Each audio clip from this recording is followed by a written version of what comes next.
Hello good evening everyone, welcome to channel read for job. आप लोग के लिए एसके मैम तत्पर है। प्रीवियस ईयर क्वेश्चन आप लोग को मदद के लिए बहुत ही आवश्यक है। आप लोग यहाँ पर क्वेश्चन को अच्छे से पढ़े और क्वेश्चन देने को आंसर देने का कोशिश करें। ओके गाइज, अगर प्रीवियस ईयर क्वेश्चन आप लोग कर ले रहे हैं तो अब 75% तक आप लोग का यहाँ पर कॉन्सेप्ट तैयार हो रहा है।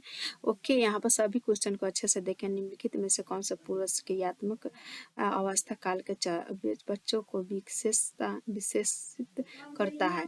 तो यहाँ पूर्व संक्रियात्मक अवस्था काल जो है उसमें कुछ भी उसको न विचार होता है न और कुछ होता है, अवलोकन द्वारा सीखता है और बच्चों को वहाँ पर विचारों की अनुक्रमणीयता के द्वारा वह सीखता है। ओके, हमारा क्वेश्चन का आंसर 2 हो जाएगा।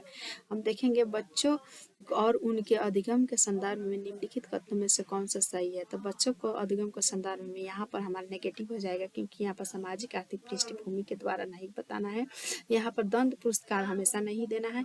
यहाँ पर सिर्फ अनुवांशिकता नहीं होता है, केवल दिया है, तो ये भी हमारा नेगेटिव हो जाएगा। हमारा पॉजिटिव हो जाएगा। सभी बच्चों सीखने के लिए स्वाभाविक रूप से प्रेरित होते हैं तथा सीखने में सक्षम होते हैं, इसलिए हमारा क्वेश्चन का आंसर 3 हो जाएगा। ओके, बढ़ेंगे हम क्वेश्चन नंबर 16 की तरफ।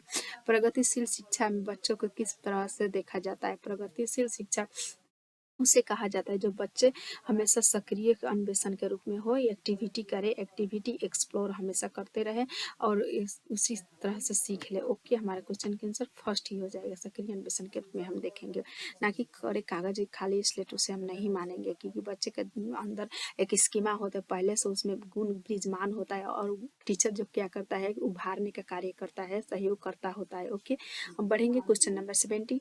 वह अवधि जो वयस्कता के संक्रमण की पहल करता है उसे क्या कहते हैं? उसे वह अवधि जो संक्रमण वयस्कता के पहल करता है उसे हम क्या कहेंगे? पूर्व संक्रियात्मक अवधि नहीं, बाल्यावस्था नहीं, किशोरावस्था उसे कहेंगे। ओके, जब भी हमारा संक्रमण का काल कहा जाता है उसे किशोरावस्था कहा जाता है।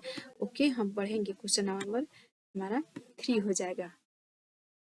हम बढ़ेंगे क्वेश्चन नंबर 8। जीन पियाजे के अनुसार बच्चे क्या है? जीन पियाजे के अनुसार बच्चे उद्दीपन अनुक्रिया संबंधों के सावधानी पूर्ण नियंत्रण के द्वारा एक विशेष तरीके से व्यवहार करने के लिए अनुबंधित किया जाता है? नहीं, उसको पुरस्कार व दंड के सिद्धांतों का प्रयोग करते हुए विशिष्ट तरीके से व्यवहार करना एवं सिखाया जाता है? नहीं, ज्ञान को सक्रिय रूप से संरचित करते हैं, जैसे जैसे दुनिया में व्यवहार कौशल का प्रयोग करते हैं वे अन्वेषण करते हैं। ओके, क्वेश्चन का आंसर हमारा 3 हो जाएगा। जैसे जैसे बच्चे जो होता है बढ़ता है उसी तरह से उसका निर्माण होता है और वो अपने खुद स्वयं खोज करता होता है, ज्ञान को सक्रिय रूप में देखता है और अपने जैसे जैसे दुनिया में व्यवहार कौशल का प्रयोग करते हैं वे अन्वेषण कर लेता है, यानी सीख लेता है। ओके, हमारा क्वेश्चन का आंसर 3 हो जाएगा। बढ़ेंगे हम 90 नंबर। चालक विकास की दर में व्यक्तिगत विविधताएं होती है, फिर भी चालक विकास का क्रम डैश से डैश तक होता है। किससे होता है?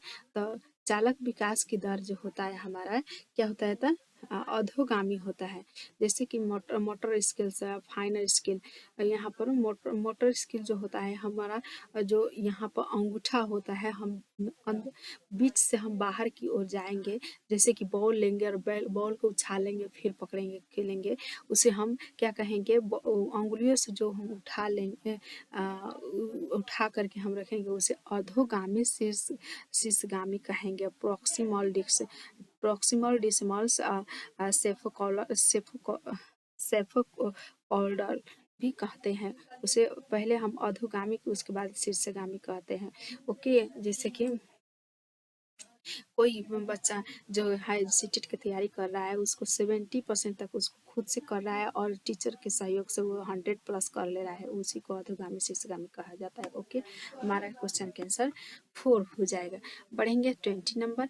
खिलौने पहनावे की वस्तुएं, घरेलू सामग्रियाँ, व्यवसाय व रंगों को विशिष्ट लिंग के साथ संबंधित करना क्या प्रदर्शित करता है? खिलौनों, पहनावे, जैसे लड़का को कुछ अलग कपड़े और लड़कियां के कुछ अलग कपड़ा होता है, उसको अलग अलग रूप में बांटा दिया गया है, तो उसे हम क्या कहेंगे? उसे सिद्धांत कहेंगे, प्रासंगिक कहेंगे, जेंडर पहचान कहेंगे? नहीं, उसे हम जेंडर रूढ़िवादिता कहेंगे, क्योंकि ये समाज ने बताया है कि यह लड़कियां घर में कार्य करेगी, लड़का जो है बाहर कार्य करेगी, लड़कियां जो पिंक कलर के शर्ट कपड़े पहनेंगे और लड़के जो हैं वो ब्लू कलर के अधिकांश पहनते हैं। इस तरह से सभी समाज ने बनाया है। ओके, और ये रूढ़िवादिता है, इस तरह से नहीं करना है। इस हमको खुद चर्चा करके इस पर विचार विमर्श करके इसको समाप्त करना है। ओके, एक प्रारंभिक कक्ष में एक बच्ची अपने साथ जो अनुभव लाती है, क्या अपने साथ अनुभव लाती है, उसे क्या करना चाहिए? उन पर ध्यान नहीं देना चाहिए, नेगेटिव हो जाएगा, उस पर ध्यान देना चाहिए,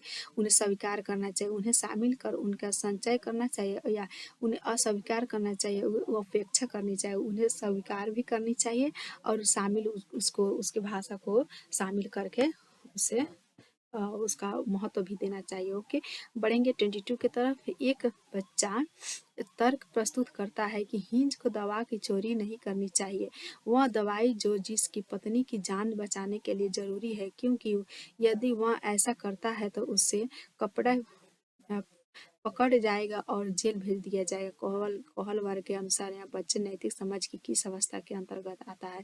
तब जब उसको डर होता है कि हमें जेल भेज दिया जाएगा, हम चोरी नहीं करेंगे। जो हिंज की दवाई जो हिंज की स्टोरी है, हिंज ने क्या किया, अपने पत्नी के लिए दवाई की चोरी किया और उसको ये भी विचार विमर्श कर रहा है कि अगर हमने चोरी किया तो हमको जेल भेज दिया जाएगा।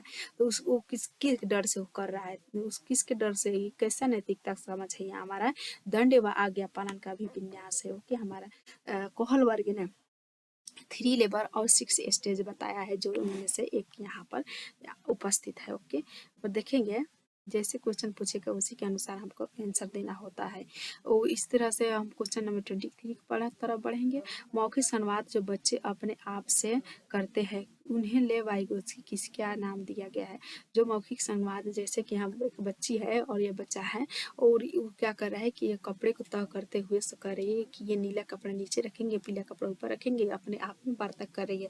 उस तरह से अपने आप में संवाद करने को वाइगोत्स्की साहब ने क्या क्या क्या कहा है? तो प्राइवेट स्पीच कहा है, भ्रांत वार्ता, या फिर समस्यात्मक वार्ता, या अहम केंद्रित वार्ता पियाजे साहब ने कहा है। व्यक्तिगत वार्ता इन्होंने क्या कहा कि इन्होंने बताया कि व्यक्तिगत वार्ता ही, जब बच्चे खुद से बात करता है तो उसे व्यक्तिगत वार्ता कहा जाता है। ओके, हमारा क्वेश्चन के आंसर 4 हो जाएगा। यहाँ डैश यह विचारधारा है कि सभी बच्चों को एक नियमित विद्यालय व्यवस्था में समान शिक्षा प्राप्त करने का अधिकार हो।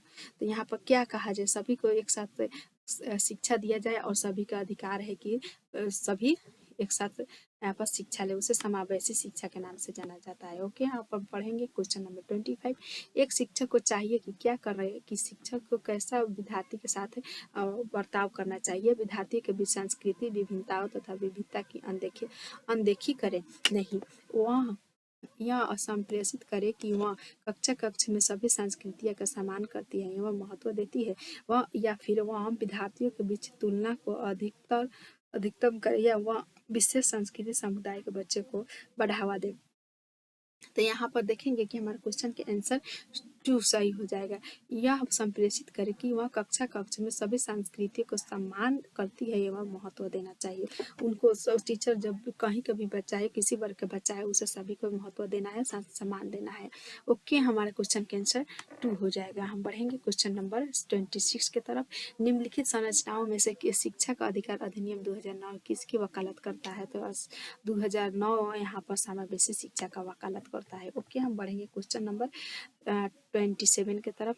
बच्चों को कक्षा में प्रश्न क्या करना चाहिए? पूछने की अनुमति नहीं देनी चाहिए, पूछने की अनुमति देना चाहिए, उसे रोकना नहीं चाहिए, प्रश्न पूछने के लिए प्रेरित करना चाहिए, ताकि बच्चे अपने प्रश्न अपने अपने जो जो त्रुटियाँ होता है उसको सुधार करके सीख ले। ओके, प्रश्न पूछने का उसको मौका देना चाहिए और हमेशा तत्पर रहना चाहिए। निम्नलिखित में से कौन सी एक प्रमुख प्रक्रिया नहीं है जिसके द्वारा सार्थक अधिगम घटित होता है? निर्देश एवं संचालन, अन्वेषण एवं पारस्परिक क्रिया, कंठस्थीकरण एवं स्मरण, या फिर पुनरावृत्ति और अभ्यास। इन सभी से होता है, लेकिन कंठस्थीकरण या स्मरण से हमारा जो अधिगम होता है वो सार्थक नहीं होता है। वो याद याद रहता है लेकिन पूरा कॉन्सेप्ट नहीं तैयार रहता है। ओके, हमारा क्वेश्चन नेगेटिव में पूछा है तो हम नेगेटिव में देंगे। निम्नलिखित में से कौन सा स्तंभ क के बच्चों का स्तंभ ख में उनकी प्राथमिक विशेषताओं के सही मिलान को प्रस्तुत करता है? तो यहाँ पर देखेंगे हमारा क्वेश्चन का आंसर हो जाएगा